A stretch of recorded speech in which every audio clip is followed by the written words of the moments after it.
guys, I got some good news. I found somebody else to be on the show. His name is Mari. M-A-R-I. Weird name, so you know he's black. That's just a fact, man. White people don't have weird names unless, you know, they're being like experimental or something, you know, like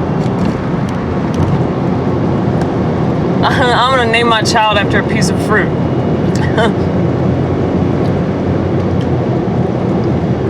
I think that like black names make it obvious that black people are more creative.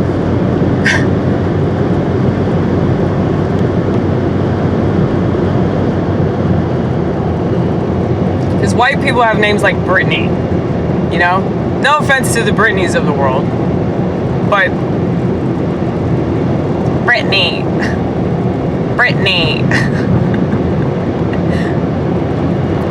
My friend Brittany, it's like, if you ever met her, she'd be like the last person in the world you would think would have that name. So when I think of the name Brittany, I think of like, you know, some college, like sorority girl type, you know? It really doesn't matter. But my name, though, makes a lot of sense. And not just because of the gematria, but aimless. It's very clever. If only I could have stuck with that channel.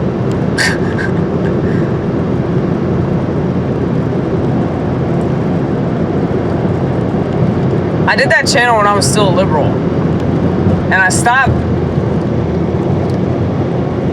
doing videos when my political beliefs started to shift because I was freaking out about it. I didn't know what to do because I was so used to thinking about things in a certain way, and I realized that way was wrong, and it was actually the other way that I felt. And you know, when you come around full circle in regards to the left-right paradigm, you realize like that the majority of people that associate themselves with those political identities, it's like they really are all the same. Like all these people act the same. And you can say that, you know, well, conservatives are a little less unhinged, like they're not gonna set fire to shit. And, you know, I mean, yeah, I guess it's like what it means to be conservative. So you're more reserved in the way that you express your anger and you're less erratic about it and shit, but I don't know, man. As far as emotional immaturity is concerned, I feel like everybody's on the same level. Especially when it comes to social media, you really see that on these websites. I'm not just talking about Twitter. Twitter is probably the best example of it. Now, I've said this before, I think that Twitter would be a great website if people knew how to use it right. If they used it like Amy Gross uses it, everybody would be a genius. Because they'd be a lot more informed. If you look at it like you're spying on people, because that's essentially what it is. I haven't done this joke yet, but I mean, I'm working on it right now. It's like social media is like, you're giving everybody binoculars, man. You hope that everybody's a peeping Tom. It's like, say you got like a peeping Tom hole, but it's like from the other side and you're the one with the drill. That's the weirdest thing in the world. Hey man, I really want you to obsess about me. I really want you to want to know about my life and my kids and my dog and all that. It's just so strange.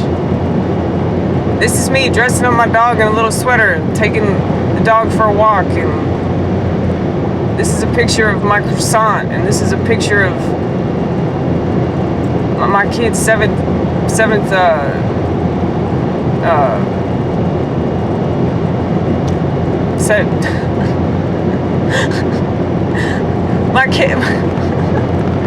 my kid's 7th birthday or whatever. I don't even know what I was trying to say. My kid turned 7. I want everybody to know that my kid turned 7. Well, you know who really cares that your kid turned 7? A bunch of fucking creepy ass piece of shit pedophiles on the internet. I mean, that's what I'm talking about. People don't realize, like, who's looking at your shit. And it's basically encouraging everybody to have a personality disorder. It's encouraging people to be creepy and weird and not have to take any responsibility for it. And you know, when everybody else is going along with that culture and they're acting that way, then that makes you think, oh, it's fine if I act that way.